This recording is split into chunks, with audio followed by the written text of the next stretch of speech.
This is the City of God podcast, where Christ meets culture.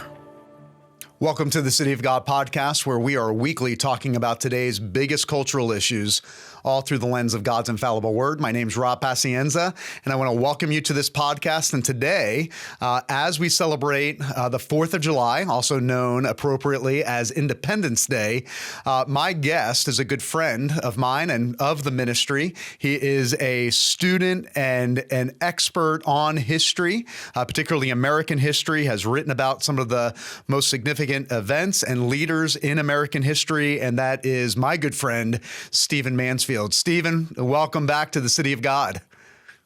Buddy, it's always good to see you. Great job on the podcast, by the way. So, Stephen, we are talking about July 4th, Independence Day, the founding of America. Why is this holiday so significant? Unpack a little bit about the history, the significance of this holiday for all Americans. Well, it's absolutely significant. And the reason is, of course, that our Declaration of Independence had declared our independence. Richard Henry Lee had said these colonies are and of a right ought to be free and independent states. And that began debates, that began discussion. Of course, we know that Jefferson wrote the draft of the Declaration. Finally, on July 2nd, the Congress approved it. And then, of course, it was announced to the nation a few days later. So whatever our disappointments with some of what the founders may have done, and people have had them through the years. Essentially, American rights stem from that core concept. By the way, the Declaration of Independence made about 7 statements about God. A number of famous statesmen said this was America's the only nation founded on a creed. So the Declaration of Independence is something we all ought to know, memorize, teach to our kids. It's a powerful document. So today we're talking about Independence Day in America. There's been a lot of debate about this next topic and this next question I'm going to ask you. And it's really about the influence of Christianity on our nation. And let me just preface this question by saying I know you well enough, Stephen, to be able to say on behalf of both of us, when we talk about Christianity in America, we're not making the claim that every founder was an evangelical born-again Christian. We're also not saying that Christianity was the established state religion. That's the very thing that the founders were fighting against as they were escaping England.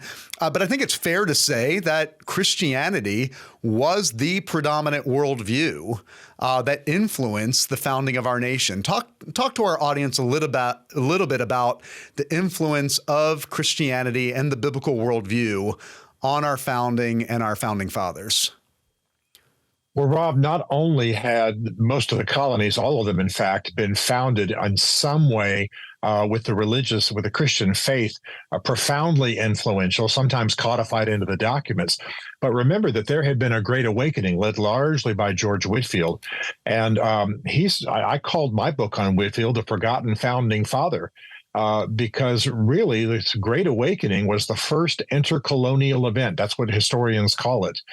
Had there been no Great Awakening with this massive preaching of the gospel from Georgia to Maine, the United Colonies might not have been ready for the American Revolution.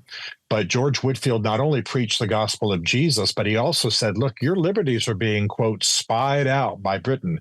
There's a conspiracy against you in London. Parliament is working to encroach upon your liberties.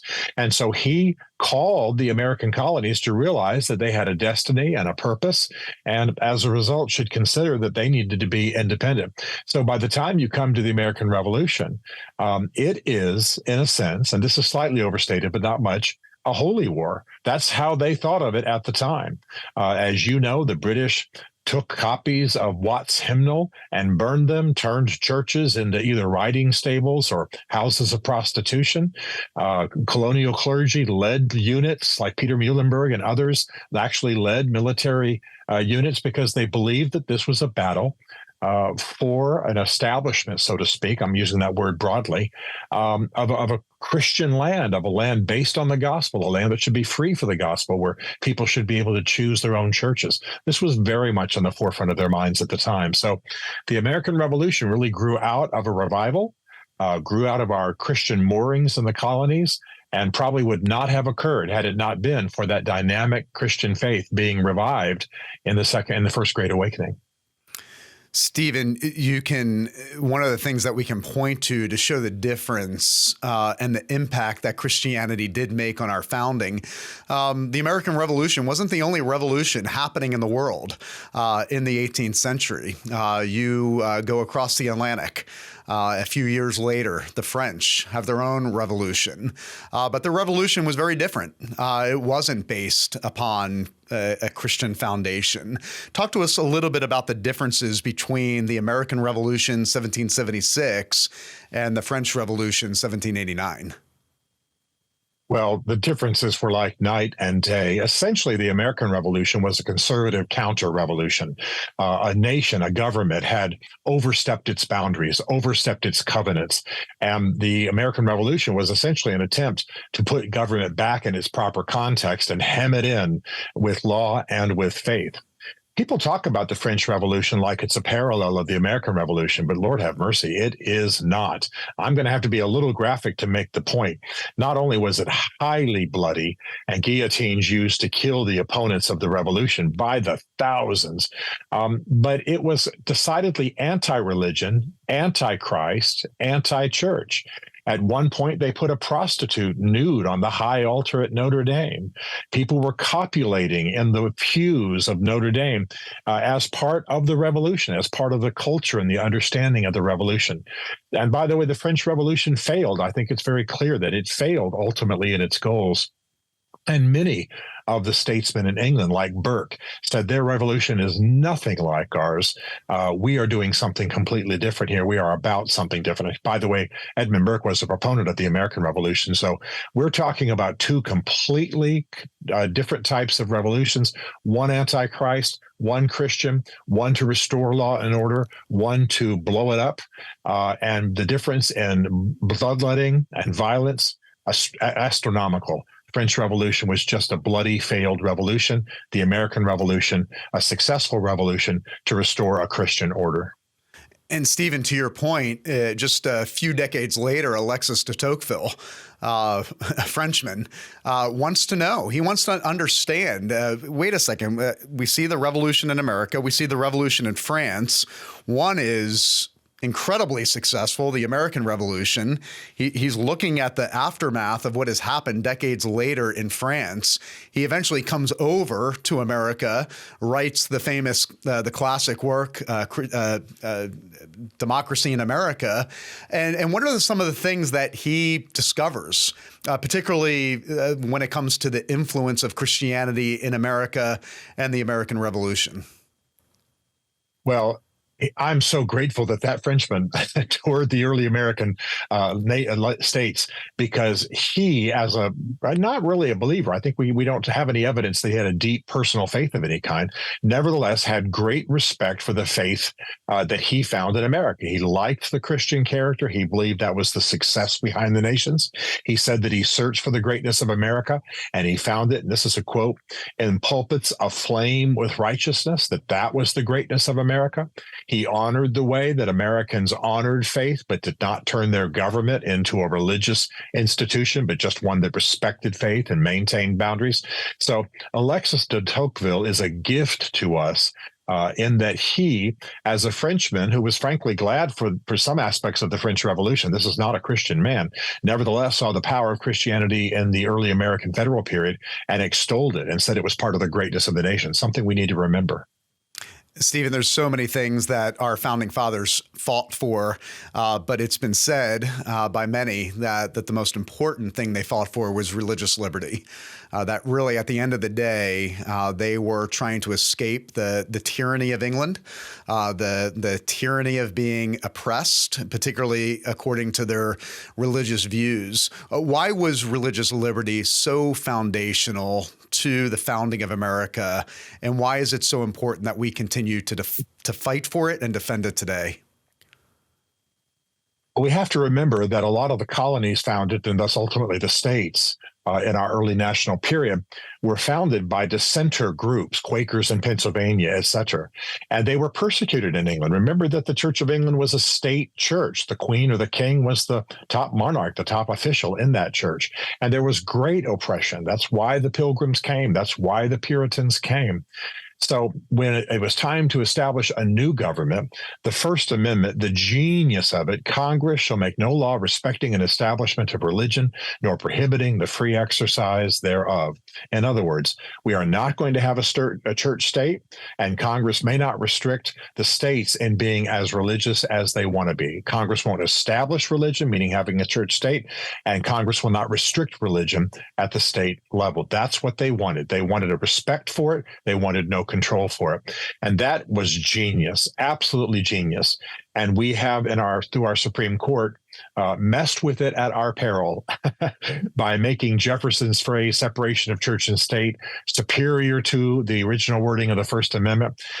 We have made a mess that we're still trying to get ourselves out of. So I know the Founding Fathers weren't perfect, and I realize the arguments, and I'm right in the middle of them all the time about slavery, et cetera. And obviously, we all wish that they had avoided slavery like a plague. But at the same time, the Founding Fathers were political geniuses. They were well-read, well-educated, for the most part, self-educated men, and they built a foundation for us that is unparalleled in world history. Stephen, you just mentioned the separation of church and state. Many argue today, inside the church and outside of the church, aren't we supposed to stay out of politics? Isn't the church supposed to stay out of matters concerning the state? Isn't that what separation of church and state is all about? How would you answer that?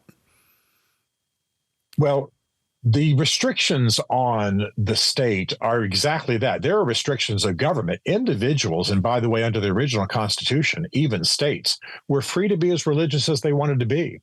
One thing that people interested in this ought to do at some point is go review the state constitution shortly after the Constitution was ratified. Many of them, you had to believe in the God of the Bible and believe in the Bible as inspired to hold office. The state was dedicated to the glory of God and the advancement of the Christian faith. They were quoting from the Mayflower Compact. So the intention of the original First Amendment was to restrict Congress. The entire Constitution is basically a guarantee of individual liberties, but it's a hemming in of Congress. And then when Jefferson suggested this phrase, separation of church and state, he still did not mean to restrict individual liberties or religion at the state level.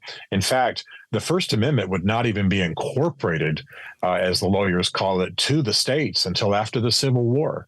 So the original purpose was, let's let the nation be as religious as it wants to be, just not under the force of government. And we have messed with that, made a mess of it, as I say, and I think we can restore it. But Lord, we had sheer genius in the original wording of the Constitution. That's so helpful. I think it's fair to say that if there was any conception of separation of church and state, it was to keep the state out of the church, not the church out of the state. Yeah, and as you know, those words aren't even in the original Constitution. Right. Jefferson suggested those words, and Supreme Court made them law. I wish they hadn't. I think the original wording was strong enough, and like I say, now we've got some confusion as a result. But anyway, bless Thomas Jefferson. I'll say it out loud here on the eve of 4th of July. So let's talk about liberty today. We talked about liberty and what they were fighting for in 1776, but let's talk about the state of liberty in the 21st century. Explain a little from your perspective. What do you see happening in America today? What concerns you, and what does the Church of God need to be doing today to make sure those freedoms are protected? Well, the original conception of liberty, as we all know, was that a person had the right to pursue happiness. They had the right to pursue prosperity. They had the right to the freedom of their property and freedom of their possessions. I'm concerned that today that liberty is not respected. The price paid for it. I'm speaking as the son of and the grandson of Army officers who paid dear prices on the battlefield for our liberties. And I think today what people perceive as liberty is more license. I have the right to do whatever I want to do, and you have to deal with it. And that just is going to create chaos and violence as we're seeing on the streets. So I believe the church is the answer. I believe the gospel is the answer to that. We've got to be attractive. I don't mean that in a physical sense, obviously, but the gospel, the New Testament says, make the gospel of Jesus attractive and speak to our generation in meaningful terms. What does it mean for the healing of the soul? What does it mean for connection to God? What does it mean for a righteous civil society? What does it mean for the care of the poor and the downtrodden? The church, the Christians, the believers ought to be right there on the forefront of all of those battles. I'm not sure that's the way we're seen in our generation. I think we're often seen as the angry face of Jesus, but I think we can turn that around and reach this generation. Stephen, we often talk about the importance of passing down story, the stories of the faith, the stories of the church, the stories of American history, and the importance of passing those stories down to the next generation. We're living in a day and age where we're seeing, particularly in the public school system, history, particularly American history, being rewritten. What do we need to do as the people of God, those that love religious liberty, those that love the true story of America and the true history of America? What do we need to do to pass down the true story of our founding fathers and of this Independence Day to our children and our grandchildren? The first thing we have to do is know the stories. Don't leave this to the schools. Don't leave this even to the pastors, as much as I appreciate what they do, obviously. But know the stories. Quick story from my own family. I deeply admire the first Pilgrims. They went through a starving time, and many of them died. And then, of course, they were helped by their Indian friends to have the first Thanksgiving. Well, a tradition in New England is to put 5 kernels of corn on each plate at Thanksgiving to remind people of the suffering time.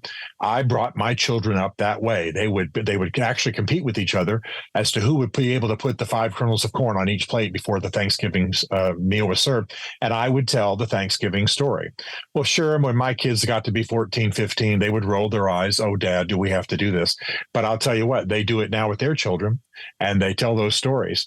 And so my question to our audience is, do you know the stories, and are you willing to unashamedly tell them? The stories of revivals, the stories of the faith of the first founders, the stories of the faith of our nation, etc. Tell those stories. Tell them powerfully. Sure, tell Bible stories too and church history stories. But we have such a rich heritage in America that it doesn't have to be done from a textbook. It doesn't have to be done even in a classroom, although God knows it should be. But mom, dad, brothers, sisters, Christian friends, just tell exciting stories. By the way, 10 seconds on this. We've learned through brain science that the way people retain information the deepest and the longest is through story. The brain retains information that way best. So we need to be some storytelling fools, man. We need to be telling the stories of our faith, and that will change our generation about as fast as anything else. That's so good. And as you said, there are so many powerful stories. The founders often talked about the providential hand of God, that it was undeniable that his invisible hand was upon this nation. And they make for some great storytelling to pass down to the next generation to understand that this country didn't happen by chance, but through the providential hand of God over and over and over again against the greatest superpower known to man at that time, the British Empire. They really did the impossible, and through these stories that can be passed down to the next generation, God ultimately gets all the glory because we're constantly pointing to his providential hand throughout history, but in particular through the history of the founding of America. No question. And learn to make it cool. I remember telling my kids that the American colonies beating the British Empire was like the Nashville, Tennessee, that's where I'm sitting right now, the Nashville, Tennessee police force defeating the U.S. Army. And my kids were stunned. And I said, only God could have done that. Now, see that, I'm not saying that's the perfect way to do it, but that makes it cool. Rather than giving stats and boring them to death, you show them the magnificence of what God did. And they'll understand. They'll get it, because God will be working in their souls to bring them into that understanding as well. Stephen, thank you so much for your time today. Please send our love and a happy Independence Day to you and your family as you celebrate the founding of America. Buddy, it's always good to be with you. Great job. And that's all the time we have today for the City of God in this special episode with Stephen Mansfield talking about the importance of Independence Day here in America. We pray that if you were inspired by today's episode, you would pass it along to a family member or a friend, anybody that wants to explore deeper the significance and impact of America's founding and the importance of Independence Day here in this nation. And we pray that we'll see you back right here on the City of God. The City of God podcast is produced by Coral Ridge Ministries and made in partnership with the Institute for Faith and Culture. Visit us at cityofgodpodcast.com to access all of our previous episodes. You can also listen on Apple Podcasts, Spotify, Google Podcasts, Amazon Music, or anywhere you get podcasts. A full video version of this podcast is available on YouTube. This is the City of God podcast, where Christ meets culture.